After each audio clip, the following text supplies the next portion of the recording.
de la matanza de Lucanamarca en Ayacucho, Hildebrando Pérez Guaranca y a Iber Maraví Olarte, de atentados contra la vida, el cuerpo y la salud, además de robo y destrucción con arma de fuego. Por ejemplo, es una página de un atestado del año 81, de agosto del año 81, Maraví Olarte Iber, alias Iber, y figura en una lista nada menos que con la propia Edith Lagos. Lagos Sáenz Edith aparece como otra de las presuntas autoras de este atentado, y más abajo se lee también Morote Barrio Nuevo Arturo, Nosman Arturo. Es decir, estamos hablando de que el actual ministro de Trabajo era compinche, era camarada de armas de gente como Edith Lagos, de gente como Morote. Bueno, no es mi clon, ese soy yo la semana pasada, dándoles a ustedes la primicia de Claudia Toro sobre la pertenencia del ministro Maraví a Sendero Luminoso. Así que esta noticia tiene una semana exactamente, y a la semana exactamente se va a su casa, y nosotros no podríamos estar más satisfechos y orgullosos. Pero Claudia Toro no había culminado su investigación. Como ya anuncié, ha conseguido, y esta es otra auténtica primicia, el expediente de Edith Lagos, una de las terroristas más avesadas y más peligrosas que ha tenido Sendero Luminoso. Muerta, por supuesto, hace bastante tiempo. Vamos a conocer en este nuevo capítulo sobre Maraví las relaciones que tenía, por ejemplo, con los autores de la masacre de Lucanamarca, una de las matanzas más horrendas que cometió Sendero Luminoso. Hildebrando Pérez, el autor, ¿no?, quien ideó, quien planificó esta matanza sangrienta, era el suegro de Iber Maraví. Entonces él ha tratado de decir que bueno, que no ha habido, que está desaparecido, que no lo ve hace tiempo, pero él fue el autor de esta matanza. Luego, Víctor Washington Olarte, cabecilla al mando del sector 2 de la zona oeste de Sendero Luminoso en Ayacucho, es el tío de Maraví, ¿no? Luego está, por supuesto, la propia Edith Lagos, que junto a Maraví intentó atacar las oficinas de agua potable número 2 con el camarada Bonifacio. ¿Quién es el camarada Bonifacio? Es el propio Maraví. Y lo que cuenta Edith Lagos en este atestado es que Maraví se apresuró a lanzar gasolina, ¿no?, para incendiar, y se quemó, ¿no? Entonces, hay ese tipo de detalles que lo único que hacen es mostrar no una afinidad ideológica simplemente, sino la participación del ex ministro en hechos de sangre, en hechos de violencia. El Día del Maestro de este año, 81, ¿no?, Maraví con Olarte y con Edith Lagos atacan la Dirección Regional de Educación de Ayacucho, y este es un ataque dinamitero. Es decir, hay toda una lista de hechos de violencia en los que Maraví es uno de los participantes. O sea, no es simplemente alguien que se dedicaba a leer o se dedicaba a predicar. Es alguien que fue a la acción violenta, que participó en acciones subversivas. Así que en este punto ya es algo que no se puede negar. Vamos a ver este nuevo capítulo de la historia subversiva del ex ministro Iber Maraví, contado por quien descubrió todo este entramado. Claudia Toro, adelante. Esta noche en Veto a saber, la familia senderista que condena al ministro Iber Maraví Olarte, el cadáver político sindicado como un alto mando de Sendero Luminoso y que hoy se aferra al Ministerio de Trabajo, una falsedad sistemática, la regla de oro que el fundador del CONARE, Movadef, ha aplicado para evitar ser expulsado del gobierno de Pedro Castillo. Toda la verdad sobre sus suegros, su tío y su cúpula senderista integrada por Arturo Morote y Edith Lagos, alias La Chata, tal y como se prueba en estos atestados de 1981, la época más sanguinaria del grupo terrorista Sendero Luminoso. Luego de esta acusación, los mencionados maestros se distancian de forma voluntaria e irresponsablemente abandonan los trabajos de la comisión de diálogo. A Edith Lagos yo la conozco, ¿por qué? Porque ha sido una persona de mi generación. El hecho de aparecer yo en un atestado no me hace responsable. Él conoce a Edith Lagos porque él ha participado en el reordenamiento del frente de un organismo generado donde estaba Edith Lagos y la ha incorporado el Ejército Guerrillero Popular. Hace una semana, Veto a Saber publicó en exclusiva La familia senderista de Iber Maraví. Aquí revelábamos que tal como registra en este expediente judicial, el ministro de Trabajo era acusado de varios atentados terroristas de 1981 contra instituciones, comisarías y negocios, junto a Teófila Vallejo Rodríguez e Hildebrando Pérez Guaranca. Pues bien, Teófila e Hildebrando, la flamante pareja denunciada en estos atentados senderistas, son los suegros de Iber Maraví. Hildebrando Guaranca es el asesino responsable de la matanza de Lucanamarca, en donde decenas de niños fueron cortados y asesinados con hachas y picos. Ellos son su verdadera familia, la familia senderista, quienes junto a su tío Víctor Washington Olarte fueron denunciados. Su tío Olarte era un cabecilla al mando del sector 2 de la zona oeste de Ayacucho. Este testimonio de junio de 1981 es del cabecilla senderista capturado Juan Alarcón Gutiérrez, quienes integraban las células superiores del PCP Sendero Luminoso. Asumía el cargo de responsable de la zona oeste. Como subresponsable estuvo Víctor Olarte Espinosa. En el sector 3, el responsable era Arturo Morote Barrio Nuevo, el hermano del terrorista Osman Morote. Y en la zona norte, el responsable era Iber Maraví Olarte. Sí, nuestro flamante ministro de Trabajo, a quien el premier procesado por terrorismo defiende y dice que es un hombre de grandeza. El señor Iber Maraví, que dijo que conocía de lejos a Edith Lagos, ha participado directamente en atentados con Edith Lagos. Edith Lagos y quienes actuaron junto a ella como Iber Maraví estuvieron presentes en el inicio de las acciones terroristas de Sendero Luminoso, que fue una época muy violenta. Pero además, en esta época, hace algunos años, realizó las mismas acciones de apedrear y de atacar entidades públicas.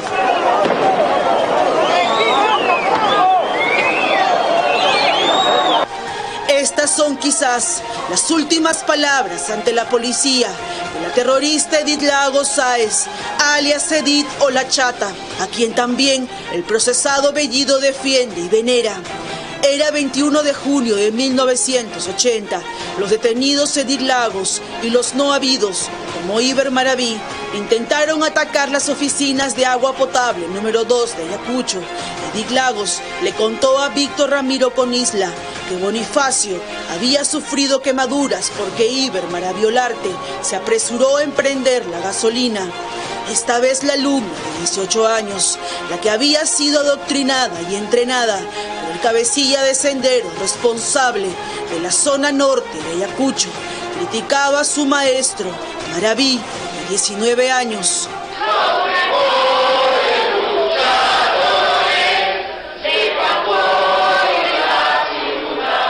Por un Perú más justo, sí, prometo. Iber Maraví, de acuerdo a los documentos que se han presentado, habría pertenecido al Ejército Guerrillero Popular de Ayacucho. Y como ejército guerrillero tiene pues esas tareas, tiene las tareas de mentir. El peligro de tener a Iber Maraví en el gabinete ministerial es un peligro para la historia del Perú. Es marcar el precedente de que podemos tener terroristas en el gabinete. Este otro documento de la Corte de Ayacucho señala que el 6 de junio de 1980, a las 2:30 de la mañana, el hoy ministro Maraví y su tío el cabecilla Víctor Olarte incursionan en otro atentado con dinamita junto a la terrorista Edith Lagos. Iber Maraví Olarte y otros atentaron con dinamita a la puerta principal de la Dirección Regional Nacional de Educación de Ayacucho por el Día del Maestro.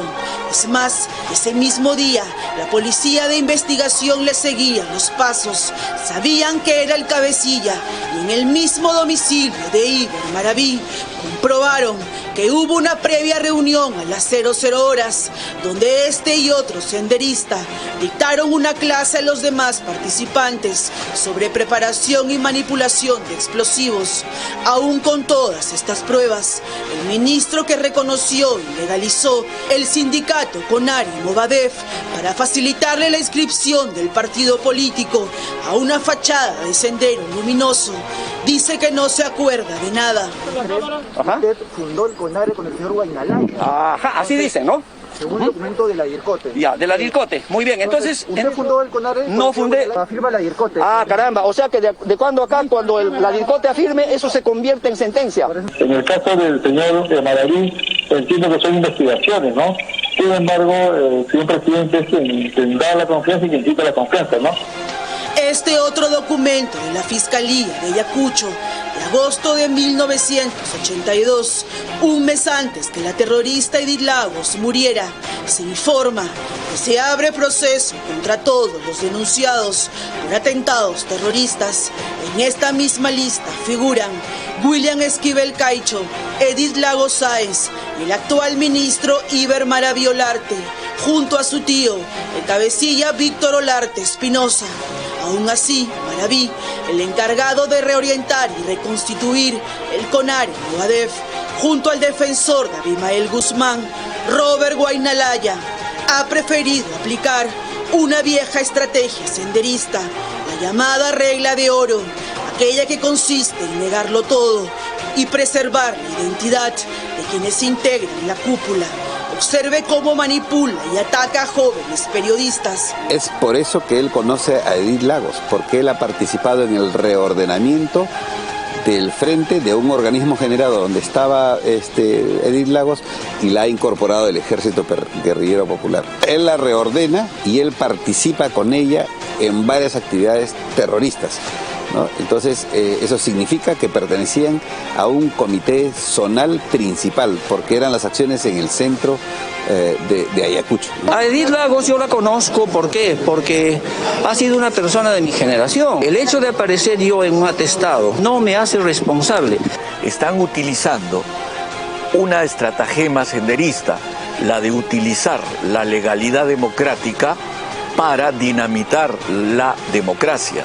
Por esa razón es que uno puede escuchar al primer ministro diciendo no hay una sentencia, o uno puede escuchar al ministro de Trabajo Maraví diciendo de que esos documentos no existen.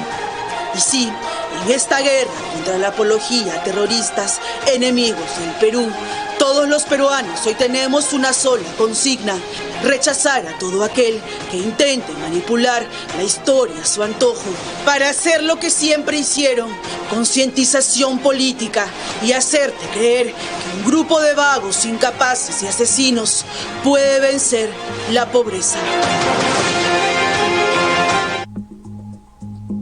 Bueno, aquí la primera pregunta que salta es: ¿no sabía Pedro Castillo, presidente, que tenía en su gabinete a todos estos ex senderistas, si cabe el término?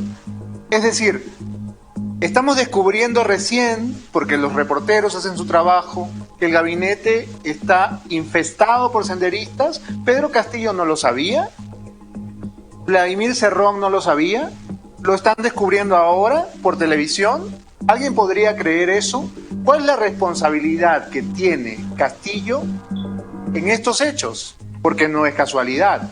No es casualidad que cada semana aparezca evidencias de que un nuevo ministro tiene atestados, tiene expedientes, tiene una serie de antecedentes con Sendero, y no solamente de modo ideológico, sino también en acciones terroristas.